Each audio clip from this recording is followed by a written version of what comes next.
हरे हरे हरे कृष्णा कृष्णा कृष्णा.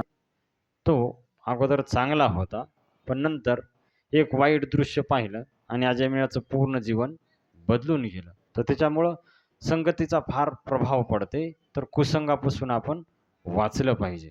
नाहीतर वाईट दृश्य जर पाहिलं तर तशी क्रिया आपल्याकडून घडणार काही दिवसाच्या नंतर. एवढा चांगला होत अजयमेळ, पण थोडा वेळ वाईट दृश्य पाहिलं आणि पूर्ण जीवन अजयमेळाचं काय झालं, बदलून गेलं. एवढा चांगला ब्राह्मण होता, पण दारू पिऊ लागला, वेश्यागमन करू लागला, जुगार खेळू लागला. तर अशा प्रकारे पूर्ण जीवन त्याचं पतित झालं. का? एक वाईट दृश्य. तर त्याच्यामुळं आपण फार सावधानतेने आपण दृष्टी सांभाळली पाहिजे. हे अशा वाईट दृश्य टाळले पाहिजे पाहायचे. तर काय झालं, की आपण काल कथा श्रवण केली की अजयमेळ जो आहे त्यावेळेस पडला होता बाजावर. तर नारायण नाव घेतलं मुलाच्या निमित्तानं, नारायणा नारायणा नारायणा म्हणून. तर ज्यावेळेस नाव घेतलं तर काय केलं मग, की भगवान विष्णूचे 4 दूत आले. अगोदर यमदूत आले होते नेण्यासाठी अजयमेळाला, पण जेव्हा नाव घेतलं नारायणाचं 4 विष्णुदूत आले आणि त्यांनी थांबवलं यमदूतांना. आणि मग काय केलं, यमदूतांनी ते यमपास घेऊन आले होते, अजयमेळाला काढू लागले बाहेर. कशातून? त्या शरीरातून. त्याच वेळेस विष्णुदूतांनी अडवलं आणि मग दोघांमध्ये संवाद झाला. काल आपण तो ऐकला संवाद. विष्णुदूत आणि यमदूतामध्ये काय संवाद झाला, की त्यांनी सांगितलं की हा पापी आहे म्हणून आम्ही नेण्यासाठी आलो. पण भगवान विष्णूचे पार्षद काय म्हणले, जरी हा पापी आहे तरी पण यांनी आता भगवंताचं नाम घेतलंय, आता हा पापी राहिलेला नाही. पापी व्यक्ती कधीपर्यंत आहे, जोपर्यंत तो नामापासून दूर आहे. नामासी विन्मुख तो नर पापिया, हरिविन धावया न पावे कोणी. तर जो नामापासून दूर आहे तो पापी आहे. पण ज्याने एकदा नाम घ्यायला सुरुवात केली, पाप त्याच्या जीवनात राहू शकत नाही. सर्व पापाचे, नुसतं पापच नाही, पापाचे कळप पळती पुढे. हरि उच्चारण मंत्र हा अगाध, पळे भूतबाधा भेने तेथे. किती जागी सांगितलेलं आहे, नामसंकीर्तन वैष्णवांची जोडी, पापे अनंत कोटी गेले त्यांचे. अनंत पाप त्या व्यक्तीचे काय होतात, नष्ट होतात. तर तसं म्हणले की आता अजयमेळाच्या जीवनामध्ये कोणत्याही प्रकारचं पाप राहिलेलं नाही. विष्णुदूतांनी सांगितलं यमदूतांना, आता तुम्ही याला घेऊन जाऊ शकत नाही, कारण हा आता पापातून मुक्त झालाय. यांनी काय केले, नाव घेतले. कुणाचं? नारायणाचं. आणि जो नारायणाचं नाव घेईल तो, कारण एक श्लोक आहे पहा शास्त्रामध्ये, नामनो हि यावती शक्ती पाप निर्हरणे हरे, तावत कर्तुम न शक्नोती पातकम पातकी नरहा. की हरिनामामध्ये पाप नष्ट करायची एवढी शक्ती आहे की तेवढे पाप व्यक्ती करू शकत नाही. पहा, जसं उदाहरण दिलेलं आहे, तृण अग्नी मिळे समरस झाले, तैसे नामे केले जपता हरी. जर गवताची किती मोठी गंजी असेल, पण एक काडी जर लावली तर सर्व गंजी जळून काय होते, भस्म होते. किती मोठी जरी वळी असेल.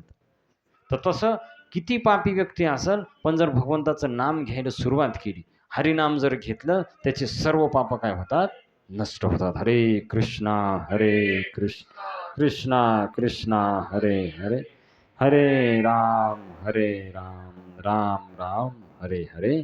तर म्हणले हरिनामामध्ये एवढी पापनाशक शक्ती आहे की तेवढे पाप व्यक्ती करू शकत नाही. जेवढे पाप एक हरिनाम काय करू शकते, नष्ट करू शकते. स्कंद पुराणामध्ये एक श्लोक दिलेला आहे, सुकृत उच्चारितम येन हरि इति अक्षरद्वयम बद्ध परिकरस्तेन मोक्षाय गमनम प्रति. की जो हरी या 2 अक्षराने भगवंताचं नाव घ्यायला सुरुवात करते, हरी हरी म्हणते, तर त्याच्यामुळं तो व्यक्ती मोक्षाला प्राप्त होते. हरी हरी हरी मंत्र हा शिवाचा, म्हणती जे वाचा तया मोक्ष. म्हणून तुकाराम महाराज म्हणतात, तुम्हाला जर मुक्त व्हायचं असेल तर एक काम करा, हरी हरी तुम्ही म्हणारे सकळ, तेने माया जाळ तुटतील. आणि कनका पडू कबाळाचे भरी, पुढे आहे थोर नागवन. जर तुम्हाला मुक्त व्हायचं असेल, या संसार चक्रातून सुटायचं असेल, तर हरी हरी नावाचा उच्चार तुम्ही काय करा, सुरू करा. तसं म्हणलेलं आहे स्कंद पुराणामध्ये की हरी हरी असं जो म्हणते तर तो काय करते, त्याचे पाप तर नष्ट होतात आणि तो मोक्षाच्या दिशेनं वाटचाल करते. पहा, पापं तर नष्ट व्हायलेत, त्याच्यात विषयच नाही. आणि मुक्तीकडे चाललाय तो आता. हे भगवंताच्या नामाचं काय आहे? सामर्थ्य आहे. विष्णुदूतांनी म्हणलेलं आहे, की तशाच प्रकारे अजय मिळालं मुलाच्या निमित्तानं का होईना बऱ्याच वेळेस नारायण, नारायण म्हणले. कारण मुलाला पुकारायचा अजय नारायण जेवला का? नारायण कुठे? नारायण खेळायला गेला का? तर अशा प्रकारे बऱ्याच वेळा नारायण, नारायण, नारायण भगवंताचं नाम अजयमेळच्या मुखातून आलं. म्हणून विष्णुदूत सांगायलेत, आता याच्याकडे पाप राहिलेलं म्हणून हरिनाम याच्या मुखामध्ये आणि सर्वात महत्त्वाची गोष्ट अंतिम समयी याच्या मुखाला हरिनाम आले. हे सर्वात अवघड आहे. अंतकाळी ज्याच्या नाम आले मुखी तुका म्हणे सुखा पार नाही. त्याचे सर्व पाप नष्ट झाले. तर त्याच्यामुळं तुम्ही आता याला घेऊन जाऊ शकत नाही. तर हरिनाम घेतल्यानं सर्व पापी लोकांचा उद्धार होतो. किती पापी असो. काही त्याला किती जसं इथं काल आपण ऐकलं, की चोरी करणारा असो, दारू पिणारा असो, मांसाहार करणारा असो, व्यभिचार करणारा असो, गुरुपत्नीगामी असो, आई-वडिलाची हत्या करणारा असो, त्याच्यापेक्षा गोहत्या करणारा असो, ब्राह्मणाची हत्या करणारा, सर्व पापी असला तरी बी हरिनाम घेतल्यानं काय होते? व्यक्तीचा उद्धार होते. कारण आहे त्याचं, की ज्यावेळेस व्यक्ती हरिनाम घ्यायला सुरुवात करते, तर भगवान विष्णूचं लक्ष त्याच्याकडे लागते. आपण पहा ना, नाव घेतल्याच्या नंतर लगेच आव देतो का नाही? मग तसं ज्यावेळेस भगवान विष्णूचं एखादं नाव घेते, लगेच भगवंताचं लक्ष त्याच्याकडे लागत. त्याच्यामुळे इथं काही श्लोक आहे पहा. सर्वेषाम अपि अघवताम इदम एव सुनिष्कृतम नाम व्याहरणम विष्णू तद विषयार्मती. की जो हरिनाम घेते तर भगवान विष्णू असं समजतात, तो माझा आहे आणि मला त्याचं रक्षण करायला पाहिजे. पहा की काय म्हणतात, की तो माझा आहे आणि मला काय करायला पाहिजे? त्याचं रक्षण करायला पाहिजे. असं भगवान विष्णू विचार करतात. काय का? भगवान विष्णू असा विचार करतात, की तो माझा आहे आणि मला त्याचं काय करायला पाहिजे? रक्षण करायला पाहिजे. आणि म्हणून भगवान विष्णू त्याच्या मागे जातात. जेणे नाम धरिले कंठी धावे त्याच्या पाठी पाठी अवश्य रक्षिबे कृष्ण विश्वास पालन. तर कृष्ण त्या व्यक्तीचं काय करतात? रक्षण करतात, जो भगवंताचं नाम घेत आहे. त्याच्यामुळंच संत एकनाथ महाराज एका अभंगामध्ये म्हणतात, आवडीने भावे हरिनाम घेशी तुझी चिंता त्यासी सर्व आहे. नको खेद करू कोणत्या गोष्टीचा, पती तो लक्ष्मीचा जाणत असे. सकल जीवांचा करीतो सांभाळ तुझ मोकलील ऐसे नाही. तर सर्वांचा भगवंत सांभाळ करायलेत. मग हरिनाम जो घ्यायला त्याची सर्व चिंता कोण करतात? भगवंत करतात. मागे पुढे उभा राहे सांभाळेत आली आघात निवारया. कोण? जर हरिनाम एखादा व्यक्ती घेत असेल, मग ते कसंही घेऊ हे लक्षात घ्या. असं नाही म्हणलेलं की ध्यानपूर्वकच घ्यायला पाहिजे. हे लक्षात घ्या. कसं जरी घेतलं, जरी एकदा आमच्या गुरु महाराजाला एक प्रश्न विचारला एक जणांनी, की महाराज आम्ही जप करतो पण आमचं मन लागत नाही, मन भटकते. तर गुरु महाराज मन लागले, तुमचं मन भटकते पण भगवान विष्णूचं मन तुमच्याकडे लागते. तुमचं भटकू द्या ना, तुमच्या मनाचे काही करूच नाही. तुमचं मन जरी भटकलं, तुमचं मन जरी हरिनामात लागलं नाही, पण भगवान विष्णूचं मन तुमच्याकडे लागले ना. आताच आपण पाहिलं, जो नाम घेईल त्याला विष्णू काय समजतात? तो माझा आहे आणि मला त्याचं काय करायला पाहिजे? रक्षण करायला पाहिजे. मग आपल्या मनाचा प्रश्नच कुठे म्हणले? आपलं मन लागू न लागू, भगवान विष्णूचं मन आपल्यामध्ये लागायले, तर मग आपला उद्धारात काही शंका आहे का? त्याच्यामुळे म्हणले मन लागो न लागो हरिनाम घ्यायला पाहिजे. तुळशीदासजी पण म्हणतात, भाय कुभाय अनख आलसहु नाम जपत मंगल दिसदसहु. की लक्ष असो नसो आळसा न म्हणो संकेत्यम पारिहास्यम वा स्तोभम हेलन मे भवा वैकुंठ नाम ग्रहणा अशेषाग हरम विदू. कशाही प्रकारे जरी नाव घेतलं तर व्यक्तीचा उद्धार काय आहे? निश्चित. कसंही घेऊ, जाणीव निनिव भगवंती नाही हरी उच्चारणी पाही मोक्ष सदा. कसंही घेऊ त्या व्यक्तीचा काय होणार? उद्धार होणार. तर त्याच्यामुळं काही मनाचा विषयच नाही आहेत. स्पष्ट उच्चार करायचा आणि कानाने ऐकण्याचा प्रयत्न करायचा, एवढंच आपण काम करायचं. मन लागू न लागू त्याची चिंता करायची नाही. हरे कृष्णा कृष्णा कृष्णा हरे हरे हरे राम राम हरे हरे. तर अशा प्रकारच्या हरिनामाची महिमा भगवान विष्णूच्या दूतांनी वर्णन केली, की अशी महिमा आहे म्हणे हरिनामाची. आणि ते हरिनाम घेतले कोणी?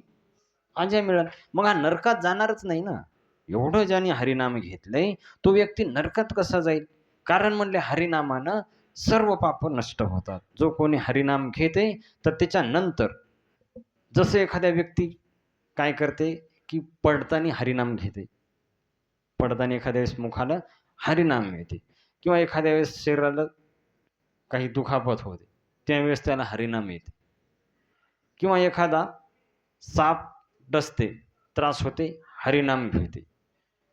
एखाद्याला शस्त्र लागत आहे कोणाचं आणि जर हरिनाम घेते, तर कोणत्या ना कोणत्या प्रकारे तो मृत्यूला जाणार त्याच्या कर्मानुसार.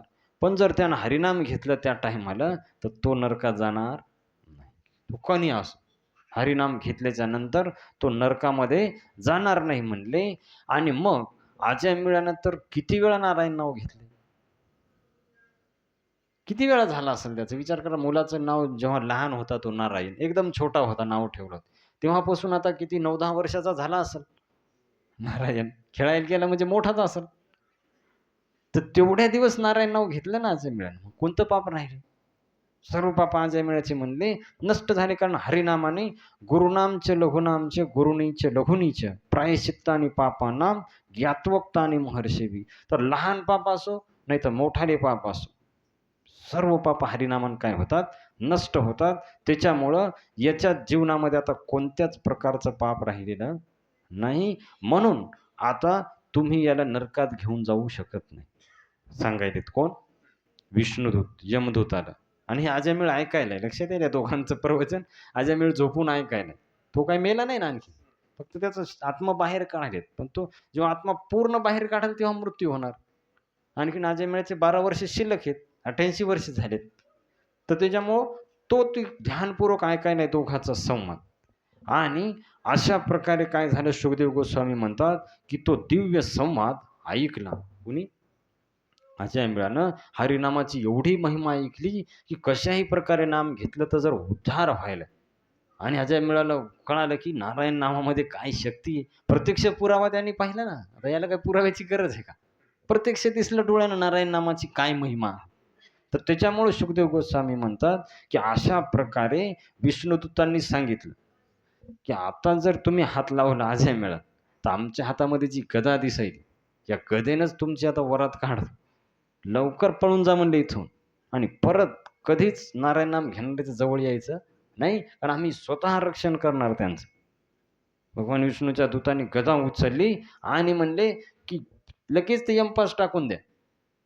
कारण टाकला होता ना यमपास, तर त्यांनी ते तोडून टाकला विष्णुदूतांनी यमपास. आणि त्याच्यानंतर त्याचा मृत्यू झाला नाही, कारण अकाल मृत्यू होऊ लागला ना. शिल्लक होता आयुष्य, तर त्याच्यात 12 वर्ष शिल्लक राहील. तर यमदूतांनी त्याचा प्राण टाकला वापस, जो काढू लागले बाहेर, प्राण वापस टाकला अजय मिळाचा. आणि त्याच्यानंतर तिथून निघून गेले. कुठं? आपल्या स्वामीकडं, यमराजाकडं निघून गेले ते. आणि काय झालं आता, तर ज्यावेळेस निघून गेले तर इकडं अजय मिळाने ते ध्यानपूर्वक ऐकलं होतं दोघाचा संवाद. इथं काय म्हणले की अजा मिलोपी आकर्ण्यम दूतानाम यमकृष्णयो. तर यमदूत आणि कृष्णाच्या दूताचा संवाद ऐकला कोणी? धर्मम भागवतम शुद्धम त्रैविध्यमच गुणाश्रयम. तर ध्यानपूर्वक अजय मिळेनं तो संवाद ऐकला होता दोघांचा. आणि त्यांनी पाहिलं की भगवंताचं नामाची काय महिमा आहे, भगवंताच्या दर्शनाची काय महिमा आहे, भगवंताच्या रूपाची काय महिमा आहे, गुणाची लीलेची काय महिमा आहे, हे अजयमेनं प्रत्यक्ष ऐकलं. आणि अशा प्रकारे भगवंताच्या पार्षदाच्या मुखातून महिमा ऐकल्यामुळं अजयमेळाचे सर्व पाप नष्ट झाले. कारण डायरेक्ट शुद्ध भगवंताचे पार्षद आले होते ना, त्यांच्या मुखातून डायरेक्ट त्यांनी ऐकलं. त्याच्यामुळे तो विशुद्ध बनला, सर्व याच्यातून तो मुक्त झाला. आणि त्यांनी मग काय केलं की भगवान विष्णूच्या दूताला प्रणाम करण्यासाठी तो खाली वाकला. आपण आता, कारण यमदूत तर निघून गेले आणि त्याला वाटलं आता दर्शन घ्यावं दूतांचं. भगवान विष्णूच्या खाली वाकला, त्याच्याबरोबर भगवान विष्णूचे ते तिथून अदृश्य झाले. पूर्ण तो सीनच बंद झाला जो दिसू लागला, यमदूत आणि विष्णुदूत. तो सर्व तिथला प्रसंगच गायब झाला अजयमेळाच्या समोरून. आणि मग अजयमेळ विचार करू लागला ते काय स्वप्न होतं का सत्य होतं, काही त्याला समजलं नाही. पण त्यांनी विचार केला नारायण नामाची काय महिमा आहे. म्हणले अरे प्रत्यक्ष म्हणले की हे जे आहे महात्म्य श्रवणात, की भगवंताचं नाम जे आहे एवढं सामर्थ्यशाली आहे की सर्व पाप काय झाले, नष्ट झाले आणि अशा प्रकारे अजामिळ शुद्ध बनला. आता त्याला कोणती आसक्ती राहिली नाही. कारण प्रत्यक्ष भगवान विष्णू दूताच्या मुखातून त्यांनी कथा ऐकली ना, त्याच्यामुळं त्याचे सर्व पाप नष्ट झाले अजयमिळाचे आणि अजयमिळ आता पवित्र बनला. काय ना का भगवान विष्णूच्या दूताचं दर्शन झालं, की जे भगवंताच्या दर्शनासारखं आहे. कारण भगवंताचे पार्षदच होते ना, ते काय साधारण लोक थोडे होते. तर सर्व पाप अजयमिळाचे नष्ट झाले आणि अजयमिळ काय विचार करू लागला, की आता त्याला हृदयामध्ये पश्चाताप होऊ लागला. पहा, तर ज्यावेळेस पाप करते तर पहिली पायरी हे पश्चाताप व्हायला पाहिजे आपण केलेल्या पापाचा. तेव्हा पुढं प्रगती होईल. पाप केल्याचं जर वाईटच वाटत नसेल, तर पुढं प्रगती कशी होईल? तर आता अजयमिळ पश्चाताप करू लागला. काय म्हणते अजयमिळ पहा, "हरी हरी विफले जन्म गवाईनो, मनुष्य जन्म पाहिया राधाकृष्ण ना भजिया, जानिया सुनिया विष खाईनो." तर हे नरोत्तमदास ठाकूरचं एक पद आहे. तर ते काय म्हणतात, की "हरी हरी न म्हणता माझा जन्म गेला." कधी हरी हरी मुखात आलं नाही. मनुष्य जन्म भेटला, पण कधी राधाकृष्णाचं भजन केलं नाही. माझा जन्म काय झाला, व्यर्थ गेला अजय आणि जाणून बुजून मी विष खाल्लं. सगळं होतं बुवा विष जो आहे, विषय विषाचा पडी पाडू गोड परमार्थ लागे, कडू कडू विषय तो गोडू जीवाशी झाला, की विष जे कडू होतं ते पण मी काय केलं, ग्रहण केलं आणि अमृताहुनी गोड नाम तुझे देवा. ते अमृतासारखं नाम होतं ते कधी घेतलं नाही. अजयमिळ आता पश्चाताप करायलाय आणि त्याच्या हृदयामध्ये अनुताप उत्पन्न झाला. म्हणजे पश्चाताप त्याच्या हृदयामध्ये उत्पन्न होऊ लागला आणि काय म्हणते अजयमिळ पहा, की "अहो मे परमं कष्टम भूत विजितात मनः." की अरे मी किती पापी हे ब्राह्मण होतो. आता पश्चाताप व्हायला अजयमिळ. ब्राह्मण होतो आणि ब्राह्मण असून मी वेश्येचा संग केला. पश्चाताप व्हायला अजयमिळ. वेश्येचा संग केला आणि वेश्येद्वारे पुत्र काय केले, प्राप्त केले आणि अशा प्रकारे मी इंद्रियाचा काय झालो, दास बनलो. एवढा पवित्र ब्राह्मण होतो, पण त्या वेश्येच्या संपर्कामुळं माझं पूर्ण जीवन काय झालं, उद्ध्वस्त झालं. अजयमिळ म्हणाले. तर माझ्या जीवनाचा धिक्कार असो. अजयमिळ काय म्हणते पहा, "धिंगमां विबर्हितं की माझ्या सद्वी दुष्कृतम कुलकंजलम." की म्हणले माझ्या कुळाचा मी कलंक आहे. एवढं पवित्र ब्राह्मणाचं कुळ आणि त्या कुळामध्ये मी एवढा मला एकदम पवित्र पत्नी भेटली ब्राह्मणाच्या कुळातली. ती सोडून ही दारू पिणारी जी वेश्या होती तिच्या संग मी संग केला. किती पापी ही माझ्या पापाची काही त्याला आठवायला येतात सगळे पाप. पश्चाताप व्हायला जीवनामध्ये अजय मिळत. मी किती माझा धिक्कार असो म्हणले, मी किती पापी आहे. तर त्याच्यामुळं फार दुःख वाटू लागलं अजय मिळालं. तो पश्चाताप व्यक्त करू लागला, मी का असं केलं असं. तर हे पहा, ज्यावेळेस व्यक्तीचं हृदय पवित्र होते, तेव्हा अशी भावना निर्माण होते. ही अपवित्र हृदयामध्ये ही गोष्ट येणार नाही. जेव्हा हृदय पवित्र होते, तेव्हा कळते मी किती पापी आहे. का ना का बुडाचं केव्हा दिसते पाणी स्वच्छ झाल्यावर दिसेल ना. अगं गढूळ असल्यावर काय दिसणार आहे मधात काय. जेव्हा हृदय स्वच्छ होते त्याच्यानं चैतन्य महाप्रभू म्हणतात की चित्त तुम्हाला शुद्ध करावं लागलं. चेतो दर्पण मार्जनम भवमहादावाग्नी निर्वापनम. जेव्हा चित्त आपलं शुद्ध होईल तेव्हा समजेल की आपल्या हृदयामध्ये किती घाण आहे. आता दुसरीकडेच दोष दिसायला आपल्याला, हे असं आहे ते तसं आहे. जेव्हा भजन करू तेव्हा आपल्याच हृदयात किती घाण आहे ते लक्षात येते, की दुसरीकडे दोष पाहायला टाइमच राहत नाही. मग त्याच्यानंतर साधू संत तुम्ही पहा, की जेव्हा भजन करता तर तेव्हा कळते की अरे मीच फार पापी, बाकी सगळे चांगले. भजन केल्याच्या नंतर असं वाटते. का ना, आता ज्ञानेश्वर महाराजांनी एवढी ज्ञानेश्वरी लिहिली, ज्ञान कमी आहे का? 9,000 वया लिहिल्या 16व्या वर्षी. विचार करा तुम्ही, एवढं ज्ञान आहे.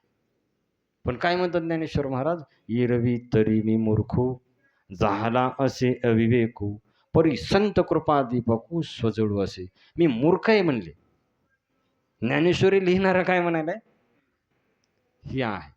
आणि हृदय काय आहे, पवित्र आहे. शुद्ध हृदयामध्ये हा भाव येते की मी काही नाही, मी तुच्छ आहे. पतित पतित मी त्रिवाचा पतित. तुकाराम महाराज म्हण, मज पामरा काय थोरपण पायीची वाहन, पायी बरी. हे का मी सांगायलो, कारण आता अजामिळाच्या हृदयात तो भाव यायलाय, मी पापी आहे. ही जेव्हा हृदय शुद्ध होते तर असा भाव येते मनामध्ये, तर पापी हे म्हणतील अजामिळ. आता पहा ज्ञानेश्वरीमध्ये काही ज्ञानाला कमी आहे का? पण ती नम्रता आहे ज्ञानेश्वर महाराजाची, की ते स्वतःला मूर्ख समजायले. आणि आपल्याला थोडंफार ज्ञान येते, तर किती अभिमान आपल्याला वाढत. एवढा ज्ञानी आहे. अरे किती ज्ञान असलं तेवढं थोडंच आहे तुला. मग अभिमान करायचा कशाला? तर हे आहे. तर मग अजामिळ काय करू लागला? पश्चाताप करू लागला. काय म्हणते अजामिळ, की "अरे मी किती पापी आहे, की माझे आई-वडील म्हातारे होते आणि मी एकुलता एक होतो." पहा काय म्हणते अजामिळ, की "एकुलता एक होतो, वृद्धावनाथो पितरो, नान्य बंधू तपस्विनो." की आई-वडील म्हातारे होते. मी एकटा होतो, पण म्या अशा आई-वडिलांना त्यांची सेवा म्या करायला पाहिजे. कारण दुसरा मुलगा नाही. आता एकटा ज्यावेळेस मुलगा असेल आई-वडील, तर त्याचंच कर्तव्य आहे, की त्यांनी काय करायला पाहिजे? म्हातारपणी सेवा करायला पाहिजे. कारण जेव्हा आपण लहान होतो, तर आपली सेवा कोणी केली? तुम्ही पहा लहान लेकराची किती काळजी करतात आई-वडील. मग आता भगवंताला काय वाटतं, की जसं तुला आई-वडिलांनी लहानपणी सांभाळले, आता तो कर्तव्य काय आहे? आई-वडिलांना म्हातारपणी आपण सांभाळायला पाहिजे. पण म्हणले मी एवढा पापी होतो, की एकुलता एक असून आई-वडिलाला घरातून काय केलं? काढून दिलं. माझ्यासारखा पापी कोण आहे? असे मला आठवायले आता पहिले पाप केलेली. मी सेवा करायला पाहिजे म्हणले आणि मी त्यांना घरातून काय केलं? काढून दिलं. आणि कुठं बिचारे गेले, काय झालं असेल? फार दुःख व्हायलंय अजामिळ. तर इथं त्याच्यामुळं म्हणलेलं आहे, आता गुरु महाराज याच्यामध्ये म्हणतात, तर अजामिळ गृहस्थ होता म्हणले. त्याच्यामुळं त्याचं कर्तव्य होतं आई-वडिलाची काय करणं? सेवा करणं. गृहस्थ असा आता जो संन्यासी आहे, तर तो भगवंतासाठी त्याचं पूर्ण जीवन समर्पित आहे. तर त्याला हा नियम लागू होणार नाही. पण जो गृहस्थ आहे, त्याचं एक कर्तव्य आहे. काय करायला पाहिजे? आई-वडिलाची सेवा करायला पाहिजे म्हणले. नाहीतर काय होणार, की पाप लागणार. भगवंताच्या नियमाद्वारे तो दंडाला पात्र होणार. कारण म्हणलेलं आहे, सकळ तीर्थाची धुरे जे का माता पितरे तयांच्या सेवे शरीरे लोन कीजे. कलियुगाच्या लक्षणामध्ये आपण पाहिलं होतं, की कलियुगामध्ये लोक काय करतील? सगळ्या तीर्थयात्रा करतील आणि घरी आई-वडिलांचा अपमान करतील. हे असं आहे कलियुगामध्ये. तर हे भगवंताला आवडत. तर भगवंत त्याच्यासाठीच उभे राहिलेत विटेवर. पुंडलिकानं काय केलं? तर हे आपण लक्षात घ्यायला पाहिजे. तर दुसऱ्याचे हे करून आता कधी-कधी गुरु महाराज म्हणतात, की काही लोकं म्हणतात, की आई-वडील माया आहे. तर आई-वडील माया नाही म्हणे. माया कोण आहे? पत्नी आहे. हे लक्षात येत नाही आपल्या. आई-वडील कधीच कोणाची माया होऊ शकत नाही. आई-वडिलांची सेवा केल्यावर भगवंत काय होतात? प्रसन्न होतात. तर हे आपण लक्षात घ्यायला पाहिजे. तर अजामिळ काय म्हणाले? हे कारण भागवतामध्ये सांगितले ते. की अजामिळ म्हणते, की मी एवढा पापी आहे, की अशा दुःख अवस्थेमध्ये जे म्हातारे झाले होते आई-वडील आणि एकुलता एक होतो, त्यांना बी मी घरातून काय केलं? सोडून दिलं. पुढं काय म्हणते? आणि माझ्यासारखा कोण पापी हे म्हणले, निश्चित माझ्यासारख्या पापी जीवाला नरकातच जायला पाहिजे. अजामिळ म्हणाला. पश्चाताप व्हायला अजामिळनं, कारण मी पूर्ण शास्त्राच्या विरुद्ध वर्तन केले. काही शास्त्रानुसार माझं जीवन नाही म्हणले, मी फार पापी आहे. तर त्याच्यामुळं मला नरक यातना भोगायलाच पाहिजे. आणि नंतर अजामिळ विचार करायला, अरे ते तिघजण कुठे गेले? आता त्याला आठवले ना ते सीन नेमकाच पाहिला ना. म्हणले जे 3 आले होते म्हणले हातामध्ये दोरी घेऊन, यमपास. ती वाकडे तोंड, लाल-लाल डोळे, तांब्यासारखे केस, वाकडं शरीर. तर ते कुठे गेले म्हणे तिघजण? आणि त्यांच्या हातामध्ये दोरी होते, जे बांधून मला घेऊन जाऊ लागले. आता एकदम कुठं गायब झाले? अजामिळ विचार करायला. आणि त्यावेळेस मग म्हणलं, "अरे, त्या विष्णुदूतांनी सांगितल्यामुळे ते काय झाले, निघून गेले." कारण गदा ते घेऊन आले होते ना. हातामध्ये गदा होती विष्णुदूतांच्या. तर त्यांना भेऊन ते काय झाले, निघून गेले म्हणले. तर म्हणले, "खरंच किती सुंदर रूप होतं." आता अजामिळाला ते रूप आठवले. कोणाचं? भगवंताच्या पार्षदाचं. भगवान विष्णूचे पार्षद भगवान विष्णूसारखे. जसं भगवंताचं सुंदर रूप आहे. राजस सुकुमार, मदनाचा पुतळा, रवी शशिकळा, लोपलिया कस्तुरी मळवट, चंदनाची उटी, रुळे माळ कंठी, वैजयंती. अशा प्रकारे ते सुंदर रूप. आवडे हे रूप गोजिरे सगुण पाहता लोचन सुखावले. आता दृष्टीपुढे ऐसाची तीव्र आहे, जो मी तुझं पाहे पांडुरंग. तर ते रूप आजय मिळाला आठवू लागलं. भगवंताचं ते दिव्य रूप. आणि अजामिळ काय म्हणते, की ते ज्यांनी मला वाचवलं नरकापासून ते भगवान विष्णूचे दूत कुठं गेले? अजामिळ विचार करायलाय, ते कुठं गेले म्हणले, की काही दिसेनात ते मला आता. तर माझं भाग्य हे म्हणले, की भगवान विष्णूच्या दूताचं मला दर्शन झालं. कारण "आपमोही भरोसा हनुमंत, बिन हरिकृपा मिलय नाही संत." रामायणामध्ये म्हणलेलं आहे, की भगवंताची कृपा झाल्याशिवाय संताचं दर्शन होत नाही. तर माझं भाग्य, की भगवंताच्या पार्षदाचं मला दर्शन झालं म्हणणे, की या जन्मात तर मी काही पुण्य केलं नाही. पण निश्चितच अजमेर काय म्हणते पहा, पहिल्या जन्मामध्ये मी काहीतरी थोडीफार भजन भक्ती केली असेल. हां का? म्हणून मला हा योग काय झाला, प्राप्त झाला. कारण ज्याच्या अगोदरचं पुण्य नाही, त्याला भगवंताबद्दल रुची निर्माण होत नाही. बहुत सुकृताची जोडी म्हणून विठ्ठली आवडी. आपण म्हणतो बा एवढी भक्ती सोपी आहे, हरिनाम सोपं आहे. काही अवघड नाही. मग घेत का नाही? त्याचं कारण हे आहे, की ज्याचे पाप जास्त आहेत, पुण्य कमी आहेत, असा व्यक्ती हरिनाम घेऊ शकत नाही. घेण्याचं दूर द्या सोडून ऐकू बी शकत नाही. कारण ज्याचे पाप जास्त आहेत, तो हरिनाम त्याच्या तोंडाला बी राम येणार नाही. वाल्याकोळ्याच्या तोंडाला कुठं राम येऊ लागेल? कारण एवढे पाप होते, की मरा-मरा येऊ लागले. रामही नाही येत. आणि ज्या व्यक्तीचे पाप जास्त आहेत, तो नाम घेऊ शकत नाही, भगवंताची कथा ऐकू शकत नाही. आणि जरी एखाद्याने जबरदस्ती आणलंच, तर काय होते माहिती आहे का? तुलसीदासजी म्हणतात पहा, की "तुलसी पूर्व पाप ते हरिचर्चा न सुहाय, कै उंगे, कै उठे, कैदे बात चलाय." जर जबरदस्ती त्याला कथेमध्ये जर घेऊन आलेच, तर काय होणार? तो दुसऱ्याच गोष्टी करणार कथेमध्ये. हे मंडप असा करायला पाहिजे, हे तिकडं लावायला पाहिजे. ती कथा नाही ऐकणार. आणि जर एवढा ध्यानपूर्वक जर बसलाच ऐकायला, तर मग खंबा पाहून बसेल. आणि जसं चालू झालं ओम नमो भगवते वासुदेवाय, तसा त्याचा डोळा बंद होणार. तर महाप्रसादी गोविंदे जेव्हा चालू होईल, तेव्हाच त्याचा डोळा उघडणार. कारण तेवढं हेच नाही त्याचं, पुण्यच नाही. त्याच्यामुळे म्हणले, की जे ऐकायले ते पुण्यवान आहेत. प्रत्येक व्यक्ती भागवत ऐकू शकत नाही. प्रत्येक व्यक्ती हरिनाम घेऊ शकत नाही. भगवद्गीतेतच 7व्या अध्यायामध्ये म्हणले पहा, "येशातोंत गतम पापम जनानां पुण्यकर्मणां ते द्वंद्व मोह निर्मुक्ता भजन्ते माम दृढव्रता." त्याच्या मागच्या जन्मामध्ये फार पुण्य कार्य केलेत, असाच व्यक्ती दृढ भक्ती करू शकतो. प्रत्येकजण करू शकत नाही. तर त्याच्यामुळं अजय मिळूक काय म्हणते, की नक्कीच मागच्या जन्मामध्ये मी काहीतरी पुण्यकार्य केलं असेल, म्हणून मला या संताचं, भगवंताच्या पवित्र दूताचं काय झालंय, दर्शन झालंय आणि त्यांचं नाम मुखामध्ये आलंय. अन्यथा मिर्यमानस्य नासूचेषु विलीयते वैकुंठ नाम ग्रहण जिव्हा वक्तुम मिहार अति.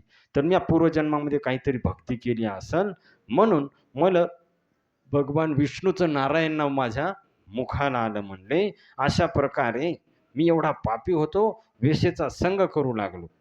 मी पापी आहे. सर्व ब्राह्मणत्व मी नष्ट केले. एवढा मी पापी आहे. आणि एवढा पापी असून कुठं भगवंताचं पवित्र नाम, पवित्र नामचे पवित्र नाम, मंगलानाचे मंगलम, हरेर नामेव केवलम. म्हणजे नाही का हरीचं नाम सर्वात मंगल आहे, सर्वात काय आहे, पवित्र आहे. ते नाम माझ्या मुखाला आलं, ही भगवंताची काय आहे, कृपा आहे म्हणून. कारण की भगवंताच्या कृपेशिवाय त्यांचं नाम मुखाला येत नाही. भगवंताच्याला बोलवतात, "ये आता माझ्याकडे." तोच हरिनाम घेते. विशेष भगवंताची काय आहे, कृपा आहे म्हणले. तर त्या भगवंताच्या नामामुळं माझं हृदय आता काय झाले, शुद्ध झाले. आणि मी आता या भावबंधनातून मुक्त होणार. ही पहा बुद्धी पवित्र झाल्यावर असा भाव निर्माण होतो. मी आता संसारामध्ये फसणार नाही, कारण ही सर्व संसार काय आहे, भगवंताची माया आहे. मी आता या संसारामध्ये फसणार नाही म्हणले. मी आता भगवंताची प्राप्ती करणार. अजय आता निश्चय करायला आहे. मी आता मी आणि माझं सोडून देणार. कारण ही माया आहे. मुक्त होता परी बळे झाला बद्ध घेऊन या छंद माझे माझे. मी मुक्त होतो, पण या मी आणि माझ्यामुळं काय झालो, बंधनामध्ये पडलो. तर त्याच्यामुळं अजय मी विचार करायला आहे, आता कोणी कोणाचं नाही, मी कोणाचं नाही, माझं पण कोणी नाही. कळलं का?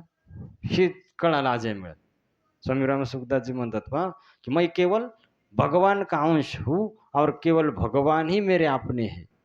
शरीर संसार कभी किसी के साथ रह सकते नहीं और भगवान कभी किसी का साथ छोड़ते नहीं. हे अनुभव होते जेव्हा हृदय काय होते, पवित्र होते. कृष्ण माझी माता, कृष्ण माझा पिता बहीण बंधू चुलता कृष्ण माझा. हे अनुभव होते की कृष्ण काय आहेत, माझे आहेत, संसार माझा नाही. त्यावेळेस आजे मिळायला कळलं कोणी कुणाचं नाही, नाही कुणाचे कोणी तुझे नव्हे रे, कोणी अंती जाशील एकल प्राण्या माझे माझे म्हणून. तर अशा प्रकारे म्हणले की कोणी माझं नाही, आता माझे कोण आहेत, भगवंत आहे. हा ज्या मिळाला अनुभव होऊ लागला की आता माझं कोणी नाही आणि त्या भगवंताला आता मी काय करणार, प्राप्त करणार. हे आता माझ्या जीवनाचं ध्येय आहे. आता इथं संसारामध्ये मी राहणार नाही. अजामिळ काय करायलाय, विचार करायलाय आणि शुद्ध झाला तो अजामिळ भगवंताच्या त्या याच्यामुळं, दर्शनामुळं भगवंताच्या पार्षदाच्या. आणि अजामिळ विचार करायलाय की मी आता भगवंताची भजन करणार, भक्ती करणार आणि या संसारातून मुक्त होणार. आता मी संसारामध्ये फसणार नाही. अजामिळ विचार करायलाय. कारण त्याला कळालं की कोणी कोणाचं नाही. प्रत्यक्ष त्यानं पाहिलं ना, जेव्हा मृत्यू आला तर कोण आलं त्याला वाचवाय. अजामिळ विचार करायला, जर मी नारायण नाव घेतलं नसतं तर काय आज काय हाल झाले असते माझे नरक लोकामध्ये.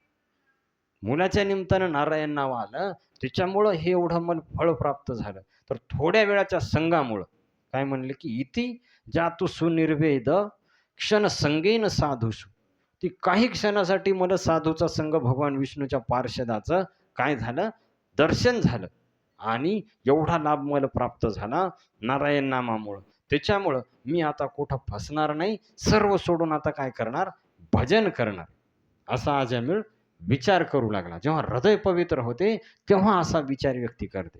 कारण सध्या आपल्याला काय वाटायलंय की घर माझं आहे, पैसे माझे, बायको माझी, लेकरं माझे, काय ना काय संपत्ती माझी. कारण आता आपल्याला हे खरं वाटायला. पण जेव्हा हृदय पवित्र होते तेव्हा कळते कोणी माझं नाही. माझं कोण आहे, केवळ मी फक्त भगवंताचा आहे आणि भगवंत माझे आहेत. हा अनुभव, हे सत्य ज्ञान आहे. पण आपल्याला खरं वाटेना का, कारण आपण मायेमध्ये आहेत सध्या. पण जेव्हा व्यक्तीचं हृदय पवित्र होते तेव्हा कळते की आपलं नाही. कारण शास्त्रामध्ये एक सुंदर कथा आहे, ते मग आपलं आहे कोण. जर संसार आपला नाही, संपत्ती आपली नाही, लेकरं आपली नाही, पत्नी आपली नाही, मग आपलं आहे कोण, हा प्रश्न उभा राहते ना. ते एक सुंदर छोटी कथा आहे पहा. तर एका राजाला 4 राण्या होत्या. तुम्ही ऐकली असेल. मग आपलं कोण आहे हे लक्षात येण्यासाठी एक दृष्टांत दिलेला नाही शास्त्रामध्ये पहा. तर एका राजाला 4 राण्या होत्या आणि त्या ज्या राण्या आहेत, तर पहिली राणी होती आवडती आणि राजा काय करायचा, ती जे काही मागल तिला द्यायचं. दुसरी सुंदर राणी होती, तर तिला राजा काय करायचा, रथामध्ये बसवायचा आणि अख्ख्या गावानं फिरवायचा. पहा माझी बायको किती सुंदर आहे. तिसरी जी राणी होती तिला सर्व हृदयातल्या गोष्टी सांगायचा राजा, काय नका. आणि चौथी जी राणी होती तिच्याकडे कधीच लक्ष द्यायचं नाही, आणि ती आवडत नव्हती. तर कधी तिच्याकडे नेहमी दुर्लक्ष करायचं. ती समोर आली तरी तिला बोलायचं नाही, भेटायचं नाही, काही नाही करायचं. तर अशा प्रकारे आता काय झालं की एक दिवस राजा भयंकर आजारी पडला, मृत्यू जवळ आला.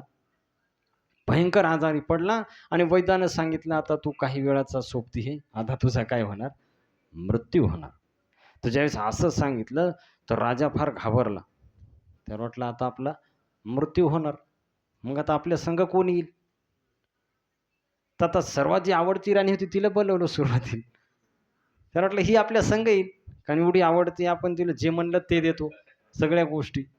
मग आता हे आपल्या काय येईल, सोबत येईल. त्यामुळे राजानं पहिल्या राणीला बोलवलं आणि काय म्हणला की तो जे जे मागितलं ते मी तुला दिले. आता माझा मृत्यू होणार आहे, मी जाणार, तू माझ्याबरोबर येणार का. तर त्यावेळेस ती पहिली पत्नी काय म्हणते, जेव्हा तुमचा मृत्यू होईल तेव्हा तुमचा आणि माझा संबंध संपला, मी तुमच्या बरोबर येणार. आता किती दुःख झाला असेल त्या राजा, फार दुःखी झाला राजा, का नका. आणि मग वाटला रे दुसरीला विचारू, कारण 4 होत्या ना, त्यातलं कोणती ना कोणती स्वीकार करील. तर दुसऱ्या राणीला बोलवलं. म्हणे तू फार सुंदर आहे म्हणले, तू हा मला अभिमान वाटते, म्हणून मी तुला सर्व राज्यामध्ये फिरवायचो, तर तू माझ्याबरोबर येशील. तर ती म्हणते जेव्हा तुम्ही जासाल लगेच मी दुसऱ्याबरोबर पळून जाईल. तोंडावरच म्हणते. आता किती दुःख झाला, त्याला झटकाच लागला ना. त्या हार्ट अटॅक सारखी पहिला झटका लागला, आता हा दुसरा झटका लागला. ते म्हणले, "जसं तुमचा मृत्यू होईल लगेच मी दुसऱ्याबरोबर पळून जाणार." आता असं म्हणल्यावर राजाचं तिचे म्हणजे उशिरा मरायचा तर आता लवकरच जाणार आहे. आणि फार दुःखी झाला ना, त्याला किती वाईट वाटलं असेल. जिच्यावर एवढं हे केलं आणि ती असं म्हणाली डायरेक्ट तोंडावरच पुन्हा. फार दुःखी झाला तो राजा. आता तिसऱ्या राणीला बोलवलं म्हणे, "मी तुला सगळ्या हृदयातल्या गोष्टी सांगायच्या. तर जेव्हा माझा मृत्यू होईल तर तू माझ्याबरोबर येशील का?" तर तिसरी राणी काय म्हणते, "मी येईल" म्हणले तुमच्याबरोबर. तर राजाला फार बरं वाटलं. पण म्हणली मशानापर्यंत. येईल म्हणले, पण कुठं? तिथून पुढं तुम्हाला एकट्याला जावं लागेल. मी काय संग येणार नाही. तर राजाला आता तिसरा झटका लागला आणि राजा जायच्या मार्गावर आला. आता राजाला वाटलं काय फायदा नाही. जेवढं जे आणि चौथ्या राणीला काही राजाने बोलवलं नाही. कारण त्याला माहीत होतं आपण कधी विचारलं नाही किंवा तिच्याकडे लक्ष दिलं नाही. तर ह्याच्या एवढं जाईल जीव लावला, एवढ्या गोष्टी दिल्या, त्याच येईना तर ती का आली? तर राजाने लक्ष दिलं नाही तिच्याकडे. पण ज्यावेळेस त्या राणीला कळालं, की आपले पती आजारी पडले, तर ती स्वतः आली. कुठं? त्या राजापाशी. स्वतः आली आणि म्हणली, सेवा करू लागली राजाची सगळी. कारण आता तो मरायच्या शेवटच्या स्टेपला आला होता. सर्व त्याचं खाणं-पिणं सगळं बाजावरच होतं. सर्व त्याचं हे करायली आणि स्वतः म्हणली राजाला, की "तुम्ही काळजी करू नका, मी तुमच्याबरोबर येईल." आता राजा एवढा दुःखी झाला, म्हणे ज्याच्यासाठी सगळं केलं ते विचारायला तयार नाही आणि जिच्याकडे कधी लक्ष दिलं नाही ती म्हणते, "मी तुमच्याबरोबर येईल." तेव्हा राजाचे डोळे उघडले आणि पश्चाताप झाला त्याला. पण आयुष्य संपलं. मृत्यू आला ना, आयुष्य काय झालं? उशिरा डोळे उघडले राजाचे. काय ना का? तर ह्या कथा ही रूपक कथा आहे. त्या कथेचं तात्पर्य काय आहे पहा, तर तो राजा म्हणजे आपण आहे. आपण स्वतः म्हणजे तो कोण आहे? राजा आहे आणि राजाची पहिली राणी म्हणजे शरीर. शरीर का नाही का? तर आपण काय करतो? शरीराला जे लागते ते देतो. खाण्यासाठी चांगलं पाहिजे ते देतो. झोपण्यासाठी मऊ गादी, फिरण्यासाठी वेगळ्या वस्तू, जे काही लागते शरीरासाठी ते आपण सर्व गरजा देतो. पण जेव्हा मृत्यू होते तर सर्वात अगोदर आपल्याला काय सोडते? लक्षात आहे तुमच्या? आत्मा शरीरापासून वेगळा होते सुरुवातीला. मृत्यू तेव्हाच होते. तर जसा मृत्यू झाला शरीराचा आणि आपला संबंध संपला. कारण का पहिली राणी आपलं शरीर साथ लगेच ज्याच्यासाठी आपण एवढ्या गोष्टी करतो. किती काळजी घेतो आपण. या दवाखान्यात जाय, तिकडं जाय, हे खाय, ते खाय. सगळं बॅलन्स डाएट अन् व्यायाम सगळ्या गोष्टी ज्या शरीरासाठी करायच्या मेल्याबरोबर पहिल्यांदा शरीर आपल्याला सोडून देते. आत्मा शरीरातून बाहेर जाते. तर ही पहिली राणी आहे. दुसरी राणी होती राजाची ती म्हणजे संपत्ती, पैसे, बँक बॅलन्स ही राणी. तर आपल्याला अभिमान असते की नाही माझ्याकडे एवढा का आहे? पैसा आहे. मी श्रीमंत आहे. मी सगळ्यात श्रीमंत आहे. माझ्या पोरीचं लग्न चांगलं झालं पाहिजे. मी श्रीमंत आहे. तर सगळ्याला दाखवतो का नाही आपण? मी एवढा श्रीमंत आहे म्हणून मोठं लग्न मी करणार. अभिमान. सगळ्या लोकांना मी दाखवणार मी किती श्रीमंत आहे. माझ्याकडे किती पैसे. लोकं साध्या गाड्या वापरायत, पण मी कारमध्ये फिरणार. कारण मी का आहे? तर सगळ्याला दाखवतो का नाही आपण? संपत्ती काय करतो सगळ्या लोकांना दाखवतो. तर कार, मोठमोठाला घर बांधतो. बुवा लोकं एका मजल्याच्या घरात राहिले. आम्ही 4 मजला घर बांधणार. जिंतूरमध्ये फ्लॅट घेणार. लोकांना दाखवतो सगळीकडे. इकडं फ्लॅट घेणार, तिकडं घेणार. सर्व लोकांना दाखवतो, पहा आमच्याकडे किती का आहे संपत्ती. सोन्याची साखळी. लोकं माळी घालल्या तुळशीच्या. आम्ही सोन्याच्या साखळ्या घालणार, अंगठ्या घालणार हातामध्ये.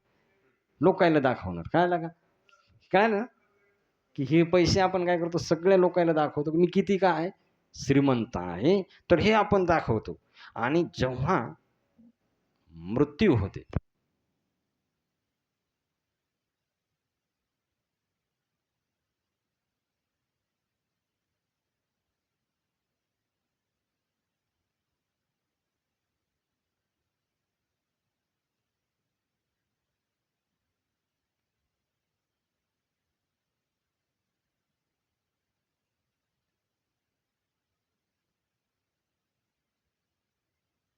राम राम हरे हरे हरे कृष्णा हरे कृष्णा कृष्णा कृष्णा हरे हरे हरे राम हरे राम राम राम हरे हरे श्री कृष्णचंद्र भगवान की. तर लक्षात यायले ना की संपत्तीचा आपल्याला एवढा गर्व असते, पण जेव्हा आपला मृत्यू होते सर्व संपत्ती दुसऱ्याच्या नावानं होते. मृत्यू झाल्याबरोबर मरायच्या वाटावर आला की पहिल्यांदा सही घेतात. दुसऱ्याच्या नावानं होती का नाही संपत्ती. प्रॅक्टिकल कथा आहे. संपत्ती कोणाच्या नावानं होणार जेव्हा एखादा किती मोठा माणूस असो, सर्व संपत्ती कोणाच्या नावावर होते बँकेमधली पण. जर कोणी त्या नातेवाईक नसेल तर शासनाची होते, नातेवाईक असेल तर नातेवाईकड त्याची राहते का. ती काय म्हणते की तुम्ही मेल्याबरोबर मी दुसऱ्याकडे जाईल. लक्षात यायले ना. ती आहे ती संपत्ती लगेच जेवढा आपल्याला अभिमान असते त्या संपत्तीचा, पण ती संपत्ती जेव्हा आपला मृत्यू होते लगेच दुसऱ्याच्या नावावर होते. आणि राजाची तिसरी राणी जी आहे, तिसरी राणी म्हणजे नातेवाईक आणि मित्रमंडळ. जन हे सुखाचे दिल्या घेतल्याचे अंतकाळीचे नाही बा कोणी.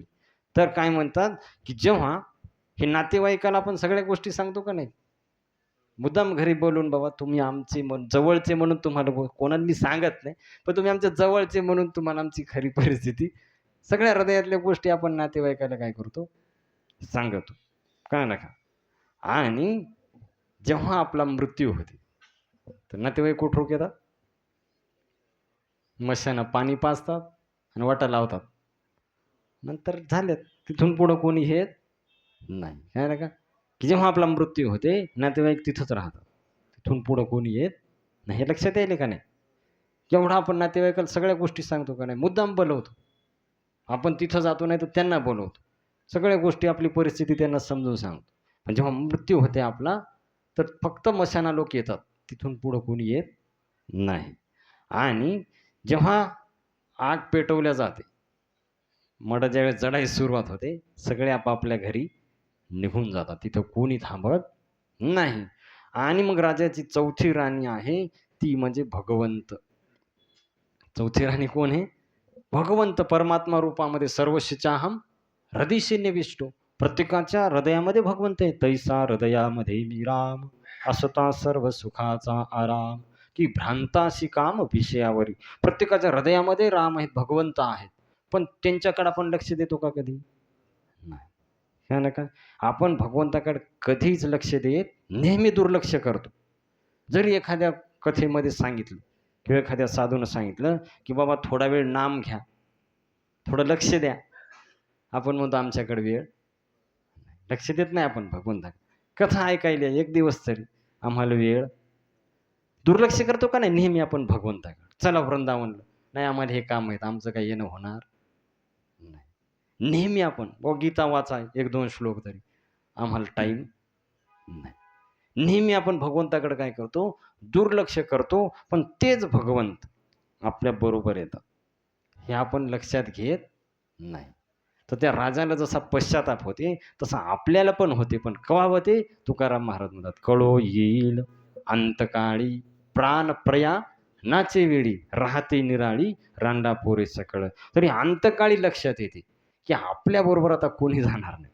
फक्त त्याच्यानं तुकाराम महाराज म्हणतात, तुका म्हणे तुला सोडविना कोणी एका चक्रपाणी वाचून या. भगवंताशिवाय तिथं कोणी वाचवा येणार नाही. तर ही गोष्ट आपल्या लक्षात येत नाही. जसं काल आपण चर्चा केली, मृत्यूनंतर आपल्याबरोबर काय येणार, राम नामरूपी धर येणार, कृष्ण नामरूपी धर येणार.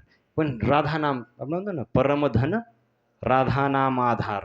तर परमधन राधा श्रीराधा श्रीराधा. तर हे राधा नाम रूपी धन, कृष्ण नाम रूपी धन, राम नाम रूपी धन हे आपल्या बरोबर येणार आहे. पण ज्याच्याकडे हे धन नाही तो मृत्यूनंतर एकटा राहणार. काय का, हरि के भजन बिन अकेला रहेगा. फार सुंदर है ते भजन की साथी है मित्र जन जल बिंदु पान तक, अर्धांगिनी बढ़ेगी केवल मकान तक, परिवार के सब लोग चलेंगे स्मशान तक, बेटा भी हक निभाएगा तो अग्निदहन तक, की लेकरू फक्त काय करणार पोरग लावणार त्याला अग्नी, आणि त्याच्यानंतर इससे तो आगे भजन ही है साथी, हरी के भजन बिन अकेला रहेगा. याच्यानंतर जर भजन केलं नसेल तर हे तिथरोकच हे अग्नी लावू असतो. तिथून पुढं तुम्हाला एकट्याला जायचं. ज्यानं भजन केलं त्याच्याबरोबर ते धन एकत्रित येणार. ज्याने भजन नाही केलं त्याला एकट्याला जावं लागणार. आणि कुठं जावं लागणार? हरिविन जन्म नरकची पैजाणा, यमाचा पाहुणा प्राणी होय. तर भयंकर नरक यातना त्याला भोगण्यासाठी नरक लोकामध्ये जावं लागेल, जो काय करणार नाही, भजन करणार नाही. तर त्याच्यामुळं प्रत्येकानं रोज नित्यनेमानं भगवंताच्या नामाचा जप करायला पाहिजे. हरे कृष्णा हरे कृष्णा हरे हरे हरे राम राम राम हरे हरे. तर अजय मिळाल हा अनुभव झाला आणि प्रत्यक्ष त्यांनी पाहिलं. तर अजय मिळाल वाटलं आपलं कोणी नाही भगवंताशिवाय. काय नका, भगवंत माझे आहेत, मी भगवंताचा आहे. आपण म्हणतो ना, विठ्ठल माझा माझा माझा माझा माझा, विठ्ठल माझा मी विठ्ठलाचा. तर हे नुसतं म्हणायचं नाही, हे प्रत्यक्ष आहे खरं. हे आपल्याला कळलं नाही, आपली समस्या आहे. पण हे सत्य ज्ञान आहे की भगवंत आपले आहेत, आपण भगवंताचे. मी कृष्णाचा आहे, कृष्ण माझे आहेत, हे सत्य ज्ञान आहे. पण मायेमुळं आपल्याला समजणं. पण जेव्हा हृदय पवित्र होते अजय मिळासारखं, तेव्हा लक्षात येते की माझं कोणी नाही. तर त्यावेळेस मग अजय मिळानं ठरवलं, आता नारायण सोडून द्या, विषयला सोडून द्या, आता घरात जायचंच नाही. अजय मिळानं विचार केला, आता एरीचा घरच्यांना सोडून दिले मेले म्हणून, आता परत वापस घरात जायचंच नाही. तिथूनच अजय मिळ निघाला. विचारलं पण नाही, त्या नारायणकडे बी पाहिलं नाही आणि त्या बायकोकडे बी पाहिलं नाही. तिथूनच अजय मिळाने काय विचार केला की अजय मिळ म्हणते की आता काही फायदा नाही, म्हणले आता छोडो घरदार चलो हरिद्वार. लगेच अजय मिळ म्हणे आता हरिद्वारला जायचं, आपल्याला इथं घरी थांबायचं नाही. स्पष्ट म्हणले की अजय मिळ लगेच हरिद्वारला निघून गेला. थोडा वेळ बी थांबला नाही घरामध्ये. म्हणजे आता काही थांबण्यात फायदा नाही. आणि अजय मिळ तर इथं काय म्हणलेलं आहे, तर क्षणिक वैराग्य तर प्रत्येकाला होते, मशान वैराग्य. मसन वाटत ती जड असतो मड, नंतर घरी आले की जसे तसे कामं करतो. तर हे वैराग्य काही कामाचं नाही. पण अजय मिळाचं खरं वैराग्य होतं, त्याला हृदयातून वैराग्य उत्पन्न झालं होतं. तर अजय मिळाने काय केलं की कारण भगवान विष्णूच्या दूताचा संघ भेटला अजय मिळ थोडा वेळ. आणि शास्त्रामध्ये म्हणजे साधू संघ सर्व शास्त्र कोय, लव मात्र साधू संघ सर्व सिद्धी होय. थोडा वेळ जरी साधूचा संघ भेटला तर व्यक्तीचा उद्धार होतो. हे साधू संघाची काय आहे, महिमा आहे. तर अजय मिळाच्या हृदयामध्ये पहिले भक्ती होती, पण पतन झालं काही दिवसासाठी. आता साधू संघामुळे ती भक्ती परत जागृत झाली. परत काय झाली, ती भक्ती जागृत झाली. आणि अजय मिळाने काय केलं, मग हरिद्वारला गेला. आणि हरिद्वारमध्ये एक भगवान विष्णूचं मंदिर होतं गंगा नदीच्या काठावर. आज पण आहेत मंदिर हरिद्वारला, जे गेलेत त्यांनी पाहिलं असेल. भरपूर मंदिरं आहेत, आश्रम आहेत हरिद्वारमध्ये. तर अजय मिळ हरिद्वारला गेला. आणि हरिद्वारला गेल्याच्या नंतर त्यांनी काय केलं, तिथं सर्व इंद्रियावर नियंत्रण केलं आणि नारायण नामाचा सारखा जप. त्याने महिमा ऐकली प्रत्यक्ष, काय महिमा आहे भगवंताच्या नामाची. आणि नारायण नामाचा सारखा जप सुरू केला. सकाळ संध्याकाळ भगवंताला प्रणाम करू लागला, मंदिरातच राहू लागला, आता काहीच आसक्तीच नाही. गंगेमध्ये 3दा स्नान करू लागला आणि मुखानं सारखं भगवंताचं नाम. दुसरं काही अजय मिळानी हेच केलं नाही. तर अशा प्रकारे सर्व त्यांनी काय केलं, पूर्णपणे भक्तीमध्ये लागला, सर्व इंद्रिय भगवंताच्या सेवेमध्ये. जसं तुकाराम महाराज, घे घे माझे वाचे गोड नाम विठोबाचे, तुम्ही डोळे घ्या रे सुख पहा विठोबाचे मुख, तुम्ही आई करे कान माझ्या विठोबाचे गुण, मना तेथे दाव घेई राहे विठोबाचे पायी, तुका म्हणे जीवा नको सोडूया केसेवा. तर सर्व इंद्रिय अजय मिळानं भगवान विष्णूच्या सेवेमध्ये लावली. तो डोळ्याद्वारे फक्त भगवान विष्णूचं दर्शन घेऊ लागला. कळालं का? डोळ्याद्वारे भगवान विष्णूचं दर्शन घेऊ लागला, कानाने फक्त भगवंताची कथा, विठ्ठला वाचुनी आणि कजेवानी नाईके मी कानी आपुलिया. दुसरं काही ऐकणं गेला. मुखानं फक्त भगवान विष्णूचं नाम, नारायण नारायण नारायण, भगवान विष्णूच्या नामाचा जप करू लागला.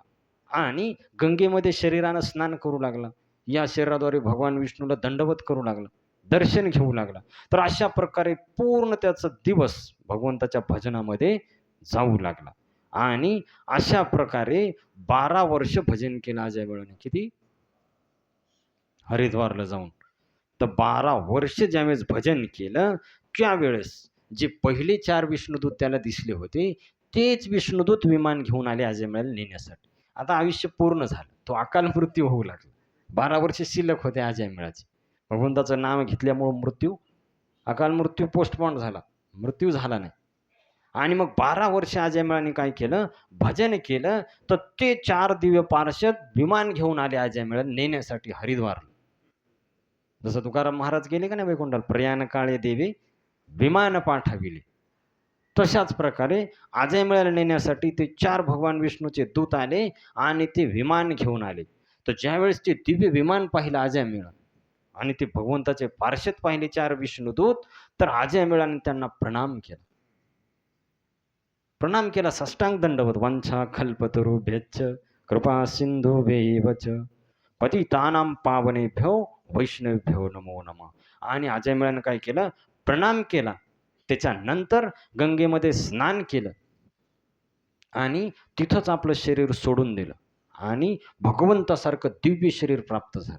चतुर्भुज रूप प्राप्त झालं अजयमेळाला भगवान विष्णूच्या पार्षदासाठी. आणि ते विमान कसं होतं? साकं विहायसा स्व विप्रो महापुरुष किंकरे हेमं विमानम आरुह्य ययौ यत्र श्रियापती. तर पूर्ण सोन्याचं विमान होतं. आता आपली टपराची विमान आहेत. त्याच्यात भलता करताना केव्हा ॲक्सिडेंट होईल काही सांगता येत नाही. पण हे विमान काचं होतं? पूर्ण सोन्याचं. हेमं विमानम आरुह्य. त्या विमानामध्ये अजयमेळ बसला. भगवंता विष्णूच्या पार्षदांनी अजयमेळाला, कारण जेव्हा त्याने शरीर सोडलं, गंगेमध्ये स्नान केला, त्याला चतुर्भुज रूप प्राप्त झालं. चतुर्भुज नर होऊन ठेले. चतुर्भुज रूप त्याला काय झालं? प्राप्त झालं. आणि मग अजयमेळाला काय केलं? त्या पार्षदांनी दोन्ही हाताने धरलं आणि अजयमेळाला कुठं बसवलं? नेऊन त्या विमानामध्ये. आणि ते सगळेच सारखे दिसू लागले. बाई दिसायला तुम्हाला अजयमेळ विमानामध्ये बसायला. हे सोन्याचं विमान, हे भगवान विष्णूचे पार्षद आणि हे अजयमेळ आहे. दिसायले का? तर याच्यामध्ये अजयमेळाला काय केलं? त्या विमानामध्ये बसवलं सोन्याच्या. आणि मग अजयमेळ त्या विमानामध्ये बसला आणि कुठं गेला? ययौ यत्र श्रियापती, की जिथं भगवान विष्णू राहता त्या भगवंताच्या धामामध्ये अजयमेळाने काय केला? प्रवेश केला. त्याचंच वर्णन तुकाराम महाराज म्हणतात, अजामिळ पापरासी नामे नेला वैकुंठासी, पुत्राची या मिसे म्हणे नारायण, त्याला की विमान पाठविले. प्रमाण तुकाराम महाराज की भगवंताचा धाम त्या अजयमेळाला काय झालं? ते चिन्मय सोनं होतं. आपलं जड सोनं नाही आपल्यासारखं. त्या सोन्याला काही होत नाही. दिव्य सोनं आहे ते, दिव्य प्रकाशित. तर त्या विमानामध्ये, आणि त्याला काही पेट्रोलची गरज नाही त्या विमानात. फक्त संकल्प केला जसं तिथं ते विमान जाते. इच्छाधारी विमान होतं.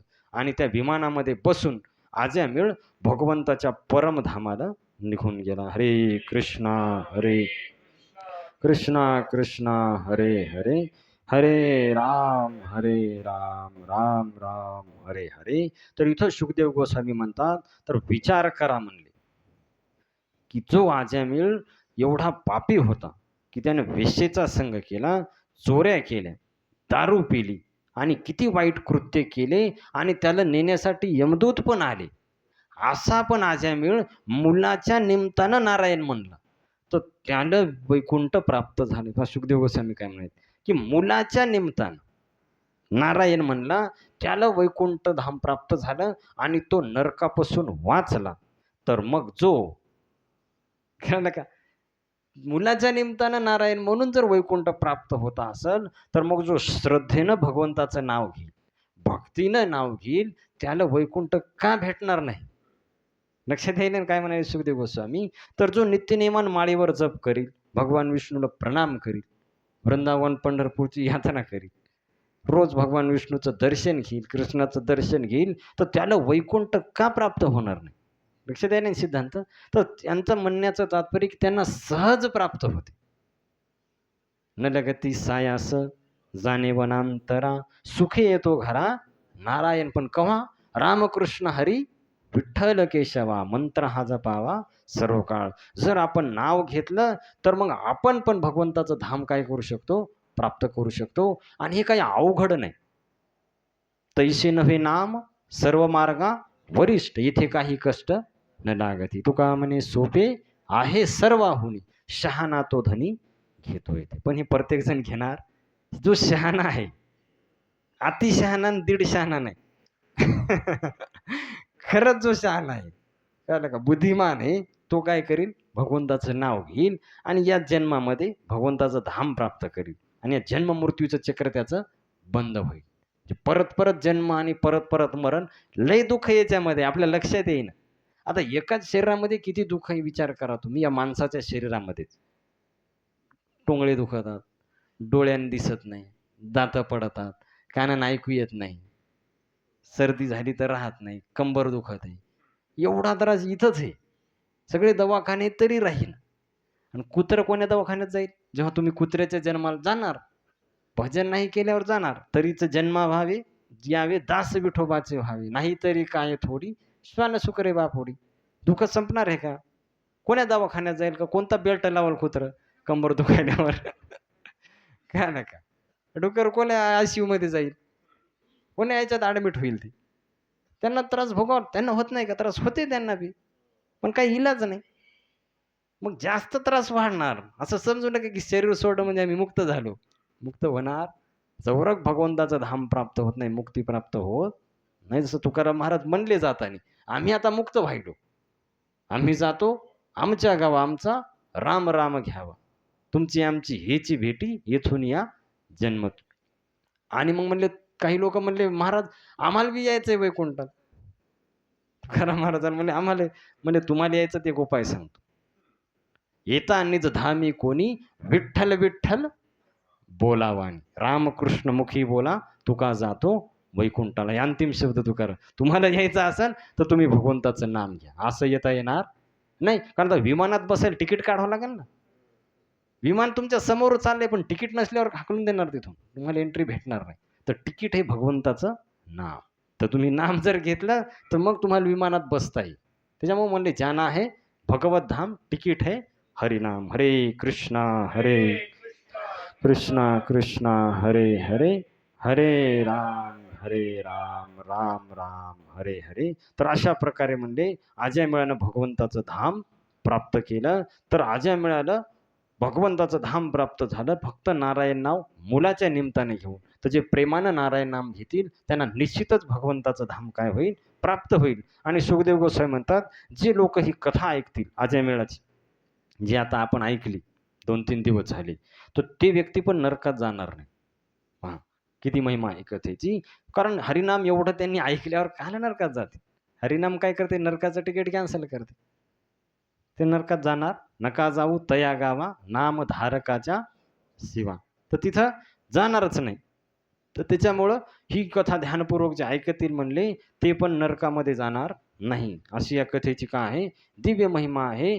तर अशा प्रकारे मुलाच्या निमित्तानं हरिनाम घेऊन आजन्माचा उद्धार झाला. मग तुम्ही जर श्रद्धेनं म्हणलं तर तुमचा निश्चितच काय होईल? उद्धार होईल. त्याच्यामुळे संशय सोडून, बाकीचे विचार सोडून काय करायला पाहिजे? नित्यनेमानं भगवंताच्या नामाचा जप करायला पाहिजे. जर पूर्ण दुःखाचा अंत करायचा असेल, तात्पुरता इलाज होईल इथं, पण कायमचा इलाज होणार नाही. कायमचा इलाज तेव्हाच होईल जेव्हा नित्यनेमानं आपण भगवंताच्या नामाचा जप करू. हरे कृष्णा कृष्ण कृष्णा कृष्णा हरे हरे, हरे राम राम राम हरे हरे. तर उद्या आता शेवटचा दिवस आहे. तर उद्या यमदूत आणि यमराज यांच्यामध्ये संवाद होईल. आता अजामिळ तर वैकुंठाला गेला, ही कथा इकडं पूर्ण झाली. आता परीक्षित महाराजाला प्रश्न पडल, यमदूत गेल्याच्या नंतर काय झालं?